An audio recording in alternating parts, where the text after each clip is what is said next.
Este vídeo vamos a analizar los sistemas fortificados alemanes de la Segunda Guerra Mundial y muy especialmente los fortines y casamatas. Durante la Segunda Guerra Mundial, los alemanes utilizaron profusamente las defensas estáticas de hormigón reforzado y acero como un elemento para afianzar su perímetro defensivo. Hacia 1941, Alemania tenía que defender más de 5.000 kilómetros de costas que se proyectaban desde el norte de Noruega hasta el sur de la cornisa atlántica de Francia. Aunque existían perímetros fortificados en otros lugares como en Rusia occidental, Polonia, cornisa báltica y el este de Alemania, estos fueron por regla general delgadas líneas o núcleos fortificados muy específicos en torno a ciudades, centros de comunicaciones o puertos.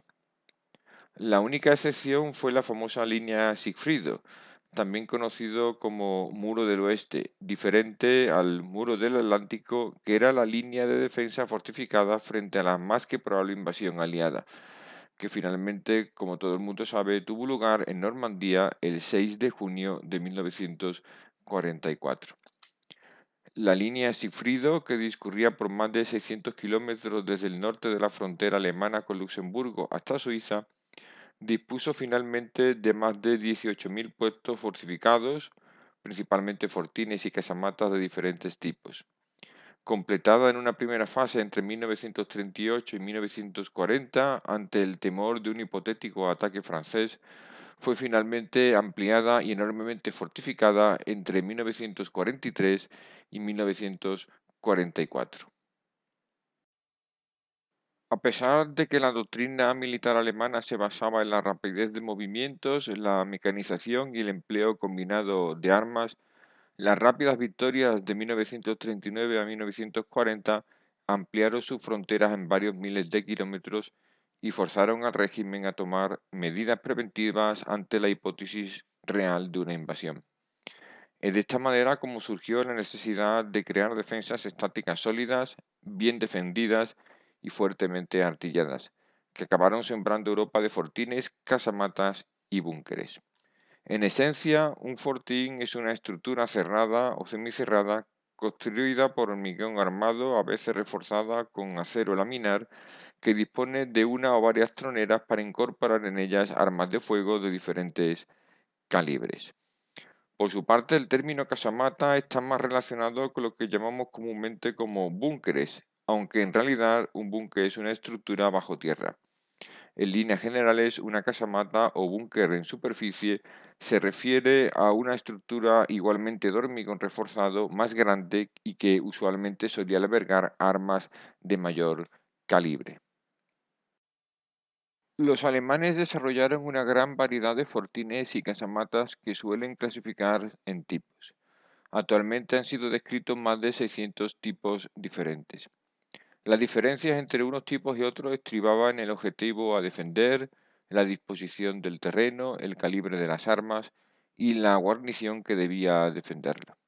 En este sentido, las consideraciones básicas en el diseño de toda fortificación alemana eran el efecto de fuego, la cobertura y la ocultación. La estructura típica de un fortín alemán de la Segunda Guerra Mundial, que pueden ver aquí en esta imagen, consistía en una o dos entradas con puertas de acero de unos 3 o 4 centímetros de grosor que daba paso a diferentes estancias. La principal, naturalmente, era la sala de armas donde se disponía la pieza principal de artillería. En otra sala solía haber un generador de energía que dotaba a su guarnición de autonomía y resistencia en caso de quedar aislados. Dependiendo del tipo de fortificación, había una o más estancias para la tropa que incluía camas, lavabos y armarios. Finalmente, la estructura típica disponía de una sala de municiones y armas tanto para la pieza principal como para la guarnición. Como se puede observar en el plano inferior, que representa el corte transversal, el fortín se incrustaba en el terreno, adaptándose perfectamente al entorno para hacerlo lo menos visible posible. En algunos casos, debido al gran tamaño de la estructura fortificada, esta, aunque se encajaba del terreno, no podía ocultarse plenamente. En tales casos se aumentaba el grosor de la estructura externa y se solía reforzar con mallas de acero dentro del cemento. El fortín de tipo más básico, como el que ven ahora, no era más que una estructura de cemento que podía ser cuadrada o hexagonal, incrustada en el terreno y con varias troneras. Este tipo era usado por unos pocos hombres de infantería con ametralladoras o fusilería. El tipo 630 ya resultaba una estructura más avanzada y sólida y fue muy común en la fachada atlántica y en la línea Sigfrido. La parte superior, que era obviamente la más vulnerable a los bombardeos, tenía aquí casi 2 metros de hormigón armado. En este caso podemos observar que disponía de dos troneras para piezas antitanques ligeras en ángulos oblicuos, ya que la principal función de este tipo de fortificación era servir de barrera fija antitanque. Obsérvese que la parte trasera tenía una salida de emergencia que consistía en una pequeña puerta de acero redonda que se abría hacia el exterior en caso de que la guarnición se viese colapsada por el ataque enemigo. En este otro esquema observamos el tipo de casamata 685 que estaba diseñado en este caso para portar armas antiaéreas de calibre 128 o 210 milímetros. La apertura exterior de la casamata era de 60 grados, lo que permitía a la pieza de artillería una elevación de hasta 45 grados. Dependiendo de su disposición en el terreno, incluso podían estar pintadas externamente de camuflaje. Debido al tamaño de esta fortificación y su importancia táctica, el techo podía tener incluso hasta 3 metros de grosor. El tipo 639 que tienen en la imagen era de facto un pequeño cuartel para tropas, que solía estar un poco más desplazado de la línea de fuego. Aquí puede observarse el tipo 178 perfectamente instalado en el terreno elevado y con dos alturas diferentes. Este tipo de casamata era ideal para emplazar diversos tipos de ametralladoras pesadas y fuego de fusilería desde el nivel superior. Este que ven en la imagen era uno de los tipos más poderosos y mejor diseñado, el número 694, que emplazaba una poderosa pieza de artillería de 210 milímetros. Esta tipología de casamatas estaba especialmente destinada a combatir unidades navales enemigas desde larga distancia, por lo que, junto con los tipos más ligeros, representaban una auténtica cortina de fuego que los aliados debían tener en cuenta. En esta otra imagen podemos observar perfectamente el enorme tamaño de este tipo de fortificaciones, una de las cuales se instaló en Point Duoc, en Normandía, justo en el flanco derecho de la famosa playa de Omaha. Una curiosa variante era la instalación en la parte superior de algunas de estas fortificaciones de una torreta de acero giratoria, que permitía una observación perimetral sin necesidad de exponerse al fuego enemigo. Para que este sistema defensivo estático funcionase perfectamente, debían establecerse cinturones de estas casamatas en líneas que se apoyaran mutuamente. Solo cuando el terreno o la disposición lo impedía, se instalaban de manera aislada, como el caso que observamos en la imagen, en donde se aprecia tanto su aislamiento como su perfecto encaje en la difícil y escarpada ladera de una montaña de cara al mar.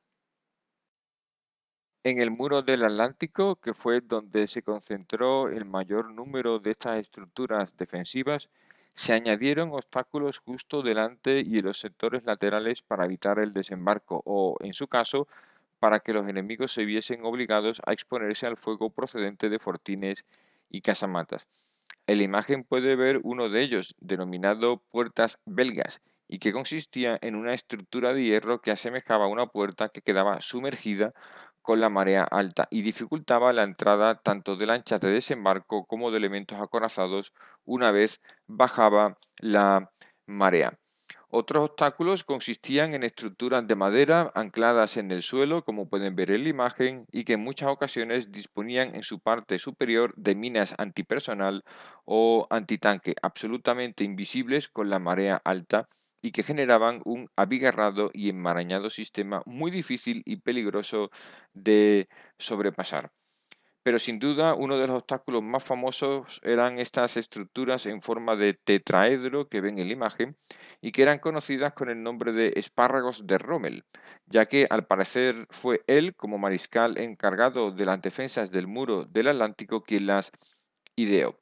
Su objetivo era imposibilitar el desembarco de lanchas y vehículos blindados, ya que estos obstáculos eran capaces de destruir fácilmente los débiles bajos de los medios navales enemigos.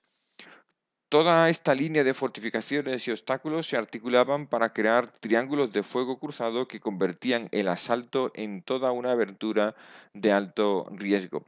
Sin embargo, este sistema requería de fuertes dotaciones de hombres y moral de combate, aspectos estos de los que carecía ya la Wehrmacht en el último año de la guerra. Para dotar de mayor profesionalidad a la construcción de estas fortificaciones estáticas, la Wehrmacht creó un manual de ingeniería de fortificaciones denominado Regelbau, en donde estaban claramente clasificados los más de 600 tipos diferentes de casamatas, de manera que los ingenieros y operarios, siguiendo las necesidades militares de la zona, supieran cuál era el modelo específico que debían construir. Este manual clasificaba incluso el grosor de las paredes y techos fortificados sobre la base de 7 niveles diferentes, que iban desde una protección liviana de 30 centímetros hasta el tipo A1, que requería un grosor de 3,5 metros. La mayor parte de estas estructuras fueron construidas por la famosa organización TOT, que incluía al principio a trabajadores libres o contratados en otros países ocupados, pero que finalmente utilizó a prisioneros de guerra, principalmente rusos, para acelerar el programa constructivo desde 1943. Finalmente, y a pesar del enorme esfuerzo en fortalecer el perímetro exterior del Tercer Reich con decenas de miles de casamatas, fortines y todo tipo de obstáculos, los aliados lograron desembarcar en Europa y adentrarse en el corazón del Reich hasta derrotarlo. Lo paradójico de este sistema de fortificaciones fue que el propio Hitler la desdeñaba desde antes incluso del comienzo de la guerra, sobre la base de que la potencia de fuego y movilidad de la Wehrmacht acabaría en una rápida victoria. Sin embargo, la extensión de su imperio le forzó a tomar medidas drásticas de fortificación de miles de kilómetros que finalmente quedaron en nada ante la inevitable avalancha de medios y hombres de los aliados.